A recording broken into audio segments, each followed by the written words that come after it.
Hi friends, welcome back to my channel. My name is Bethany, and on this channel we talk about the false beliefs taught to women inside of the church through cringy Christian content, church horror stories, and church chats. Right now, things that you might hear in the background: my space heater and my faucet that is running.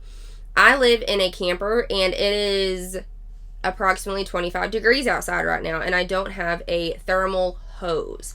So my water's running so it doesn't freeze, and I'm all nice and curled up here with my heating pad, both because I'm cramping and cold. So my poor body, we got a lot going on today. So today's video, we actually have a church horror stories. Now before we get into it, if false beliefs taught to women inside of the church is something that you resonate with, go ahead and follow me on all those social medias. I'm more prominent on Instagram.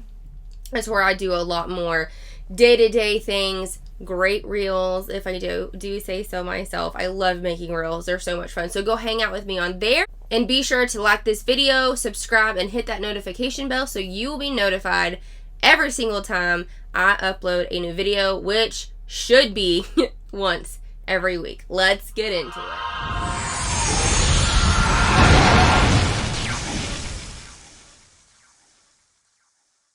So today on our church horror stories, I have two different stories from two different women who have emailed me their stories.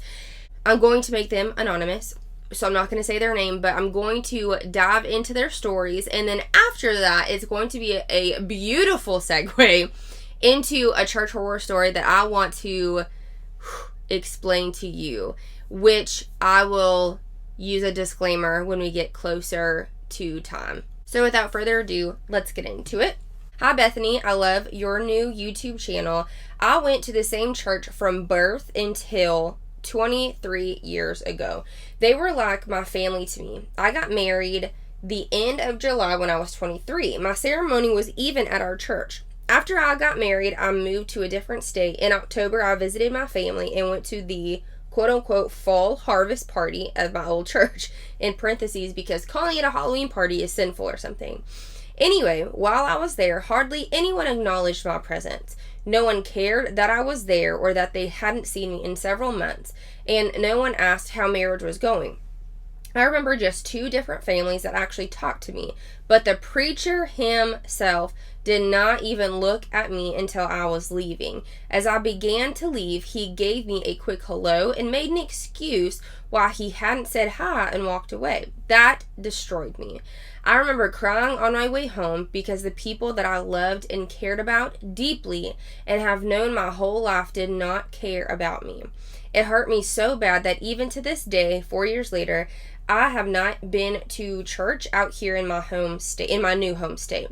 I've been jaded by hypocrites. How can I sit and listen to a preacher who really has no care in the world about me? The experience also gave me this horrible outlook on life that no one actually cares about others. They are only capable of caring about themselves. So I stopped sharing my life on Facebook or even talking about my life with others. I'll just save them their time and save myself the heartbreak. I will say that in the past year, God has been working on me. I just had a baby. I am moving again. I do plan on finding a good church for my little one to grow up in. Oh my God. That's so, and this is a perfect example of how the church will isolate those who leave the church. And in the way that I was raised, if someone were to leave the church or because they were backsliding or they wanted to go to a different church or just whatever reason somebody left that particular church, we wouldn't necessarily shun them, but my parents and the leaders of the church would make it very aware that we shouldn't talk to these people because it's easier to pull somebody down than to, pull somebody up. So there was never, well, you can't talk to them anymore, or you they are shunned forever. Those particular words weren't used, but the teaching that we would receive once somebody would leave, which I explained on here a few videos ago of my best friend. Once she left the church, I couldn't speak to her like my best friend anymore. I had to speak to her as an acquaintance. That's exactly what it is. Okay, yeah. We had to now treat these people who left the church as acquaintances and no longer friends, which is so icky and so culty that churches do this. Not saying all churches. Ooh, so if you have a church that you're going to, somebody commented that, well, this isn't my church. Well, that's awesome. Then great, don't read my shit then. But churches who do this, it's so gross because it's keeping you away from your loved ones. And it's keeping you inside of this organization, and is mind control, really. Because if you go out and you are talking to these people, then you might form their beliefs. You may start asking those questions that person was asking when they left, if they left for those reasons. It's just a mind manipulation, isolation tactic. Okay, this next story. I've been a social media follower of yours for years. As a matter of fact, we went to the same school at the same time, same college. I've followed your ED journey since the very, very beginning. The ED journey that she is referring to is eating disorder. So when I started my social media following and started my social media when I was going through an eating disorder. And that's when I gained a significant amount of followers through being transparent with what women deal with when I was bodybuilding. The church horror stories hit home with me because I'm currently struggling with my faith. I was raised in attending a very small United Methodist church, and some traumatic things happened that I'm just now realizing were a little too much. I was in a youth group and was forced by my parents to go through some purity classes. Yeah. I didn't have much of an option really because my mom was the youth group cook. After we passed the class, we had a ring ceremony where in front of the congregation we accepted a purity ring, and my father was the one to put it on my ring finger. Cool. I was taught that if I were not being pure, I would be disobeying not only my Father God, but my dad as well. Taught that my only option was purity and that I was certainly going to hell and there was no option if she wasn't pure. That was strange to me, but then again, I did not have an option. Another youth group activity was a quote-unquote homeless night. It seemed so normal at the time, I suppose, but now I'm looking back and it is one of the strangest things. Youth group members were to collect a large box to sleep in. We stayed at the church for 24 hours with no food.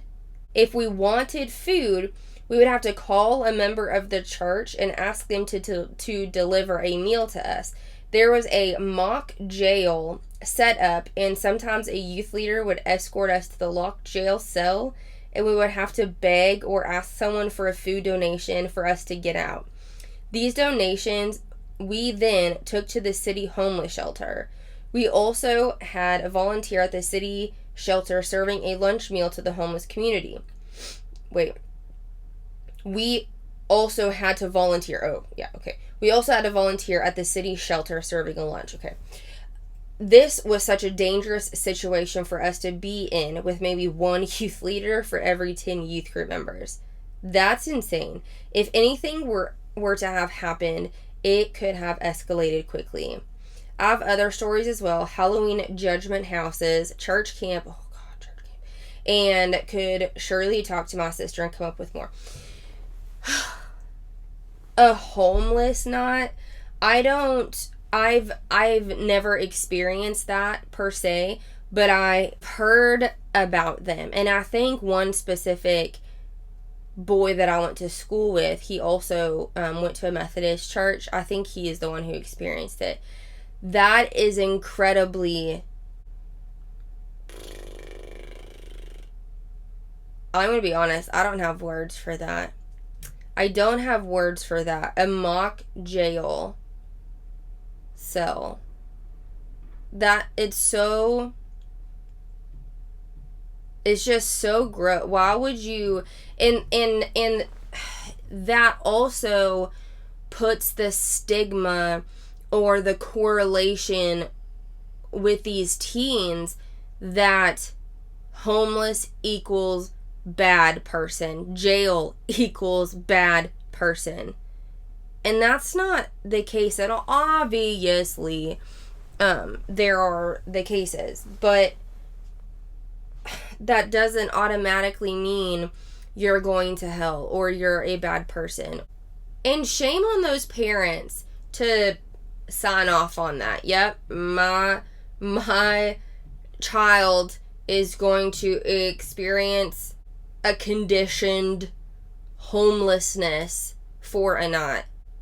I'm honestly, I'm speechless. I'm speechless. And I've also been in a situation where we were at Passion, and this was in Georgia, I think this was in Georgia. And what she said, there was maybe one youth leader for every 10 youth group members. It was New Year's is when Passion was. So there was a big celebration, whatever. We were, at this time, and I thank God that I was raised to be very aware of my surroundings and to not put myself in situations where something would happen. Like for example, my mom and my dad was a police officer as well, so that helped. But do not park next to a van. If there's somebody following you in the vehicle, go to the police station. Don't look at your phone whenever you're walking to and from the store. Be very aware of your surroundings. And during this time, we could have ran off. We could have done anything we wanted. And this was like, it was where the peach was. So they do like the... New York, they do the ball drop thing, but in Georgia, they did, the peach.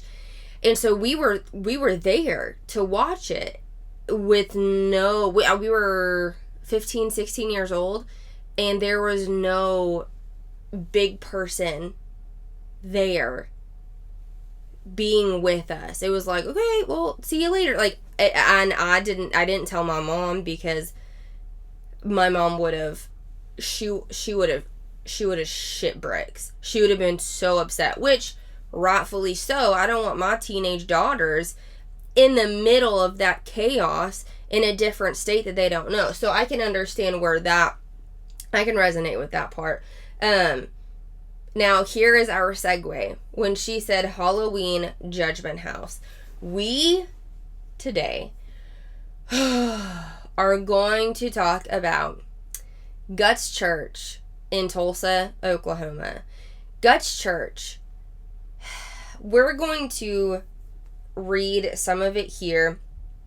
Who we are. In December 1992, pastors Bill and Sandy Shear, I believe that's how you pronounce their name, pioneered Guts Church in the heart of Tulsa. From the start, Guts provided an extraordinary experience for everyone, especially the unchurched. Now, 29 years later, the services and programs throughout the week in Tulsa, Shiatuk, Sapulpa, and online, thousands call Guts Church home, and lives are changed daily. Hundreds of thousands have made Jesus their Lord of their lives through outreaches like The Nightmare, the Tougher Than Hell Motorcycle Rally, and the Guts Distribution Center, which houses the Friday, oh my God. That's the first time I've ever accidentally said Friday. Oh my God. Okay, Friday, groceries outreach. Just funny. The Vision of Guts Church, blah, blah, blah. So we are going to dive into the nightmare. which is the Christian haunted house that traumatized me and a lot of other teenagers for the rest of their life. So, this is where the disclaimer comes in. If you are sensitive to and or do not want to hear about the following, I would highly suggest you, because I'm going to go into detail because I think it is important. I was going to show pictures, but they're just way too graphic and they would probably be taken down by YouTube. So, editing Bethany here for the first time. You'll see me pop in and out here in a little bit because I've forgotten a few things while I was recording this, but that's fine. That's what editing is for. So the actual disclaimer here, if you are sensitive to and or do not want to hear anything about, when I was doing the disclaimer in the video originally, I left some things out. So here they are: school shootings, rape, sexual assault, drug addiction, pedophilia, pornography addiction, and suicide. And I think that is it. I would highly suggest you not to watch the rest of this video, and no hard feelings. I totally get it. I want to be as specific in this video as possible as to what goes on in the nightmare, because I think it is important to understand the trauma and traumatic visuals that go on with this haunted house. Now, this haunted house says the nightmare has become a Tulsa tradition that remains unparalleled and unmatched. It is a graphic walkthrough presentation of real-life, modern-day struggles challenging our world today. These struggles, without the price Jesus paid on the cross, leave many lost and without hope in the world. The nightmare will not be operating in 2021. I'm glad they did it.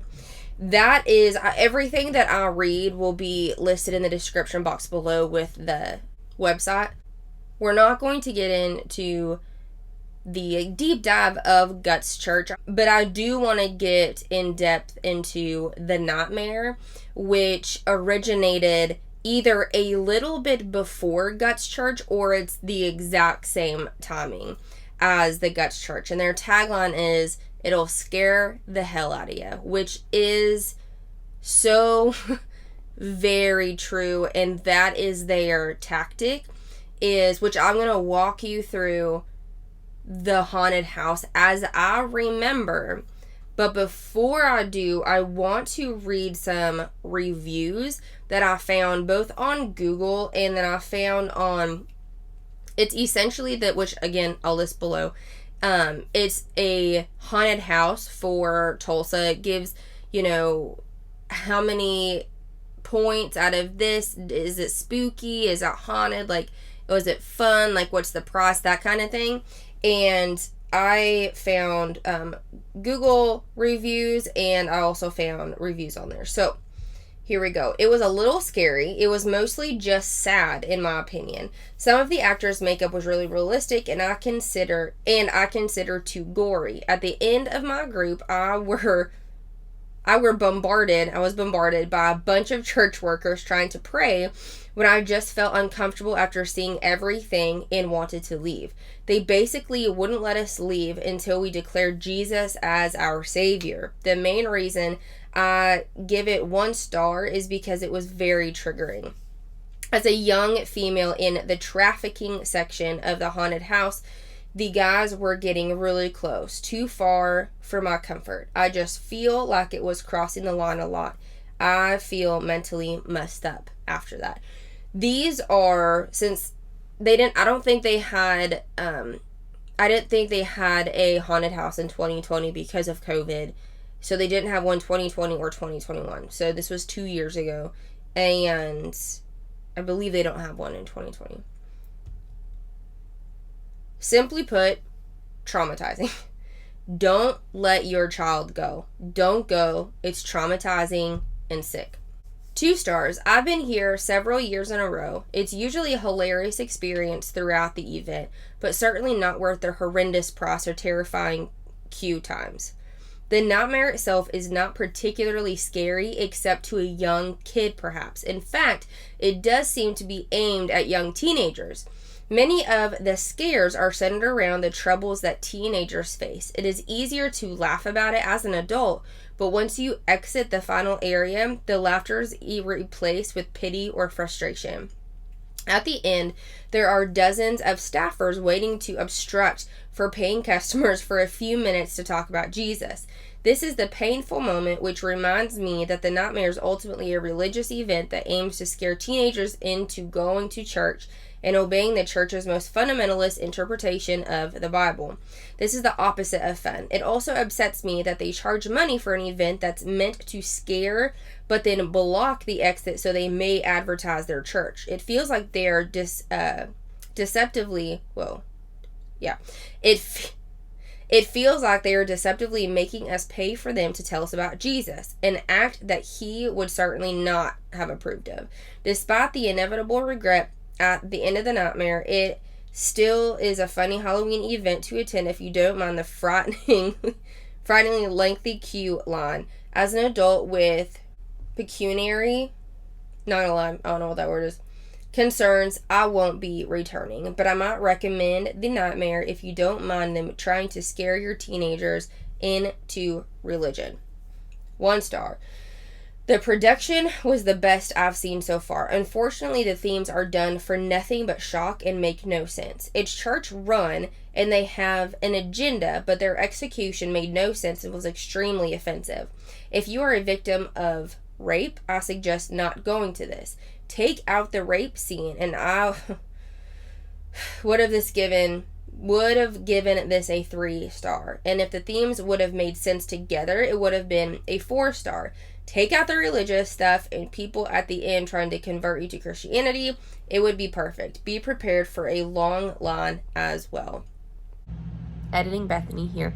I have a few more reviews for you that I actually forgot to film the other day, and I think it's important that I do read these next reviews because they go into depth of what I'll actually be talking about with my own experience, and I wanted to explain or read off these reviews because this wasn't just my experience, these were other people's experiences as well. Here is the next review. School shootings, pedophiles, abortion with a coat hanger, meth lab, and suicide. This traumatized my teen, not because she's bad or unsaved. It scared her because who wants to be in the middle of a school shooting, car wreck, etc.? Extreme tactics. Next one here. I have subjected myself to this crude torture on more than one occasion, and I can vouch for just how fucked up this nightmare is. Gang rape scenes, school shootings, bloody car wrecks, heroin injections, abortions, and suicides greet you at the beginning of the tour, and you proceed to enter the depths of hell, where demons with white contacts and shaved heads breathe on your neck and grab your legs. It might sound cheesy, but I'm a huge fan of haunted houses, and it's safe to say that this haunted house is legitimately scary. Following your time in hell, you enter a circus-like room where Jesus Christ is being whipped and maimed by a bunch of oiled-up, shirtless, buff young men, before you finally see him crucified as he coughs blood on you. If that doesn't sound like enough horror, imagine seeing all of this and immediately being ushered outside where dozens of church volunteers descend upon you and ask you point blank, if you died tonight, would you go to heaven or hell? If you enter heaven, they offer to pray with you and ask if you would like to consider joining the church. If you hesitate or answer not sure, they essentially force you to pray with them unless you walk away or something, of course, and again request you to join the church. I'm not sure how they respond if you answer hell, but I assume it's more of the same. The nightmare is fucked up. I have family members who are members of the church. My own sister once cornered me after I went through the nightmare, formed a prayer circle around me with her church friends, and proceeded to cry as she saved me. I've never forgiven her. It sickens me that she feels responsible for my salvation. This segues beautifully into my church horror story of the nightmare at Guts Church. Hey, me again. I just wanted to let you know that I did find a few pictures that were not really, really gory. So I found a few pictures of some of the different scenarios that I don't think will be taken down. But again, if you're sensitive to these things, don't even watch the rest of this. But if you are curious, literally all you have to do is Google Guts Church, the nightmare at Guts Church, something of that nature, and you'll find the pictures in the picture like column when you're Googling them. But again, I didn't want to put them on here because I knew that they'd be taken down. So I did find a few that I'll share with you. Growing up in the youth group, it is so much fun, right? Right now, as an adult, I can understand where there were a lot of toxic theology. Duh. Obviously, it's why I do this YouTube channel. But at that moment in time, all of the youth group functions, every church camp, all the things that you do are so much fun. You love being with your friends and talking about Jesus, of course. But one thing that I absolutely loved, I was slightly terrified by, but I also loved, and the fact that my mom would let me go was a huge thing. So I would soak up any time that my mom would let me go do anything without her being there. She was always a little iffy with this, but I think I asked so much that it was so annoying, really. And now that the church is going, I mean, of course it had to be good since the church was going.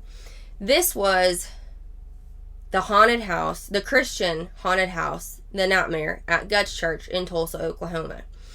We would go, I believe that I went 2 or 3 times. And it was the third time when I finally decided that I no longer wanted to go to this haunted house because of how terrifying the scenes were during this haunted house. The nightmare would take reality-based horror events and elaborate them to a terrifying extent. Now, you're waiting very, very long in these lines, and while you're waiting, you are signing a consent form, essentially, so they can touch you, and you have to sign it before you go into the haunted house. Now, you go in with your youth group, and as soon as you go in, you have a guide, essentially. And this guide takes you and your youth group to different rooms. Each room has a different realistic scene as the troubles that people have on a day-to-day basis. Let me rephrase that. What the church depicts of as bad or challenging or sinful. Now, the first room that you'll go into, it will be either a car wreck scene. There was one year where it was an elevator scene, and or a school bus as well. Now that I remember, a school bus. And you're sitting in this school bus, you're going on this elevator, it's shaking, you're in this car, and it's shaking, and all of a sudden, the lights go off, everything's rumbling. The effects that this church goes to, like, the extent is incredible. All the graphics, all the actors, like, it's a show. And lights go off, come back on, dead people everywhere. It's very gory, very, very gruesome. And it is exactly like, have you ever, this happened in my high school where EMT firefighters, they would do reenactments of like a drunk driver scene. So you could see how bad these wrecks can be. that was essentially what it would look like. And all of a sudden, demons come out of nowhere and pull these people to the depths of something. And so your guide is yelling at you, go, go, go, go. And so you are herded into this next room, which means it is a next scene. So the next scene that comes up to my mind as what I can remember, and it is ingrained into my brain. Again, this is the abortion part. So if you want to fast forward and or just click off, man, I got you. You walk into this room and it looks like a Hills Have Eyes Texas Chainsaw Massacre scene. There is fake blood all over the walls. There is a woman in the bathroom. I mean, it's a big room. There's a woman, like in the shower, rather, and she's covered in blood, and she's holding a fake baby, and there's just blood all over her. And God, it makes me fucking sick to even, like, of how just, but I want you to know how toxic and how gross this is, so I'm trying to get there. And mind you, the kids watching this, they're youth age. So in the church that I grew up in, you could be 12, 13 when you're in youth. And you graduate out when you graduate high school. So these are babies, dude. These are fucking babies. These are kids. So walking in, and I mean, they're the doctor who's doing the operation has the doesn't have a lab coat on, but like, you know what a man, like a meat market, like the apron, that's what he was wearing. And there was this other man who would be holding a rat, and he's big guy with also an apron on, holding a rat. And all of us kids are like shoved up to a wall, like looking at all of this. And he's holding the rat and putting it in our face like this. And it's like, fuck, like gross, man. Like, what are you doing?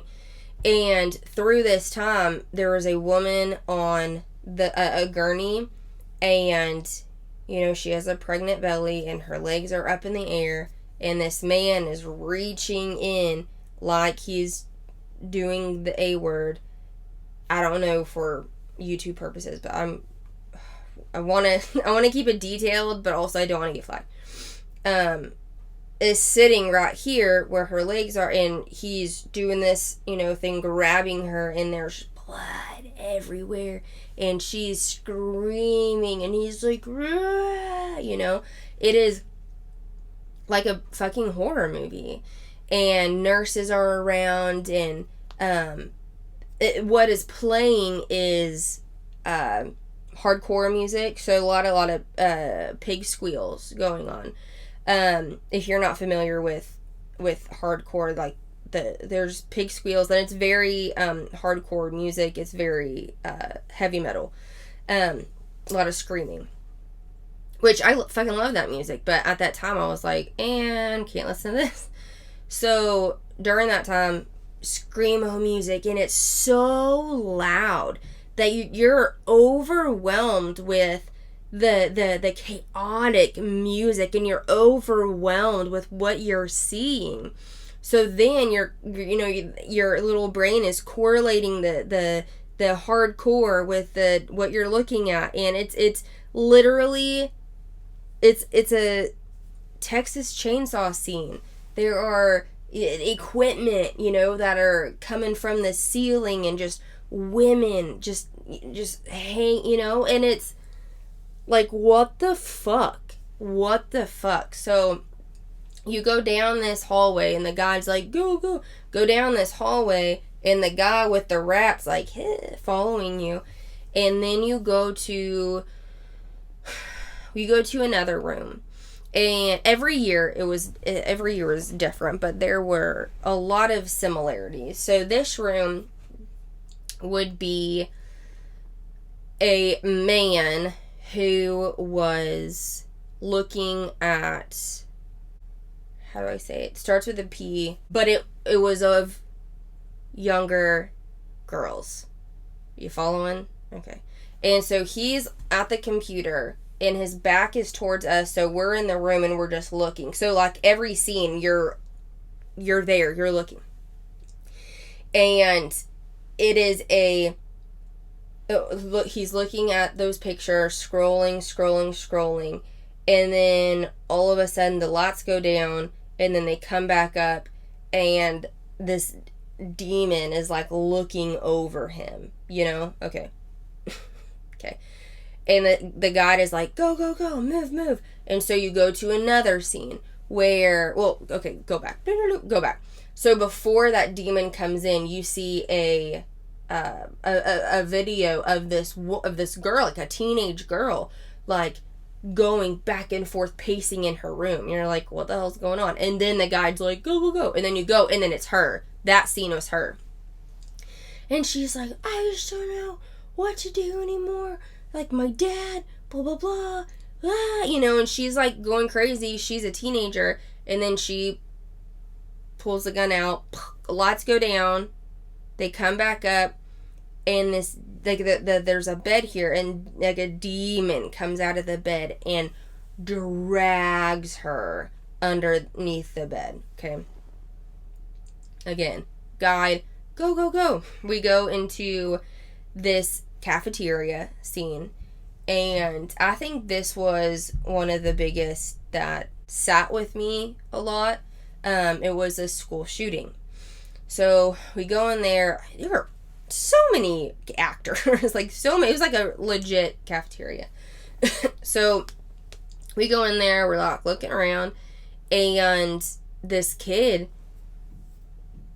comes into the cafeteria, starts shooting everybody, and then all of a sudden everybody around you is on the floor, and you're like, did that just happen? Like, did it really? Like, you're like, is this really happening, or is this still fake? So again, guide, go. So this was one of the most terrifying as well. It was called the bird cage, and you go into a live human-sized bird cage with your youth group. And this bird cage, they lock you in, and it turns, okay? And it turns. And there are demons crawling on top, hanging on the side. You can't not be touched. And I mean, there are people in the youth group that are like, this is so fucking stupid, but others who are like, holy fuck. So they are, I mean, it's a pitch black, so it's a pitch black room, but there are, they're the, what lights I'm talking about? Like, brr, like if you're epileptic, you can't go in okay. So you are in there and lights. So every time that you look, you see another face, like right in your face. You see, like you can't, they make it to where that you cannot run and hide. And you can't, somebody can't like huddle you, like they're coming from each way. And so that lasts for way too fucking long, in my opinion. And then it's go. And you go into this other room, and then this is when Jesus gets involved. And it is when Jesus is being beaten. And you're on the outside of watching Jesus right in the middle, and they're beating him, they're using the whips, they're whipping him, and all these things. And then go. And then you go into another scene.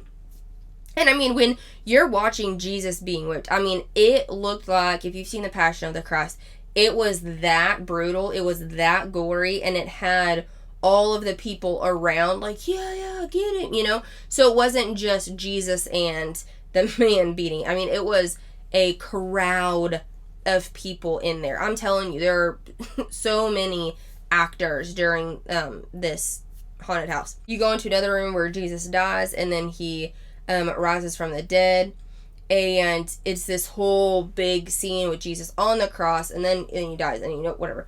I think you get the story.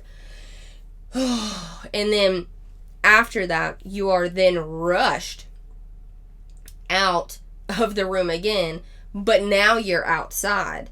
And when you're outside, you are, just like that review said, you are bombarded by people who are asking you in your emotional highness, in your most vulnerable time, when you are so frightened for your life and frightened for your future and all of those different things, you are the most vulnerable ever in this moment in time. And they are there to ask you, how did you feel about it? Do you want to give your life to Jesus? Because if you don't give your life to Jesus, then what you experience, that is what is going to happen to you. And in that moment, you're like, well, of course, like, I don't want to deal with all that. And in that moment, I was like, I'm already saved. I just came because it's fun, So that person, I don't know, he or she, but that person was correct. Like, you can't just walk out of there, because they're like, hey, can I have a moment of your time? Hey, really need to talk about this, and it's so gross, and it's so icky, and it's very manipulative, and it's so just, I don't think that they fully fucking understand how traumatizing those things actually can be to watch. I don't care if you are trying to scare the fucking hell out of whatever, the irresponsibility of allowing children to see that is unexcusable. Would you allow your 12-year-old son, daughter, watch the most gruesome parts of Texas Chainsaw Massacre? Because that was the same fucking goddamn thing. It was the same thing. And I would stay up. I mean, my mom kind of got to a point where she was like, you don't need to go there anymore. And that was also the year where I was like, I'm checking out. I'm done. Because I couldn't function as a human, because I was so scared and so traumatized. It wasn't like look under the bed. It was like, no, I fucking can't go to sleep. I can't sleep because of how scary all of that was. Because what if that's my school next? Like, what if something happens and somebody unalives themselves? Does that mean they're automatically going? Because I've had close friends do that. And at that time, I didn't think that they were going to heaven because they did that. But the mental health aspect of it is never, ever discussed at all. And I would love to see statistics on the adults now, but the teenagers then who experience this haunted house. I want to know how they're doing. Like, how are you doing? And if you're one of them, please either message me if you don't want it in the comments below, or put it in the comments below. How are you doing?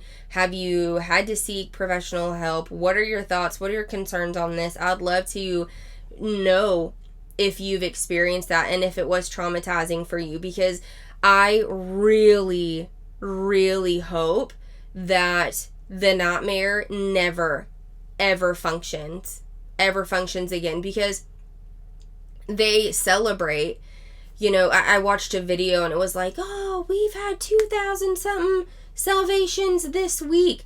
But do they actually think that, saying salvation is real, you know what I mean? Like, do they actually believe that those people were 100% genuine? Because if they do, then they're fucking dumb, because they are at their most vulnerable state and scared shitless to say even, no, I'm not interested in talking to you, or no, I don't want Jesus in my heart because of what they just experienced. And I think that is fucking shitty as shit. And I hate it. And I want to say I wish I never have gone, but I'm glad that I have, so I can have this platform now and talk about it for the people who are still traumatized by it. Because that baby room, if you know what I mean, was awful. And I could sit here and paint you, I mean, I painted a pretty good picture, but I could paint you, literally paint you, a picture of what it looked like, because it's still ingrained in my brain. And not because I was having a good motherfucking time. No, it was because it was traumatizing as shit. And if you truly have to try to scare the hell literally out of somebody, then the theology that you are living for is bullshit. It is, because you shouldn't have to scare somebody into living a certain type of way. You shouldn't have to scare people and use manipulative, nasty tactics in order to do so. Okay.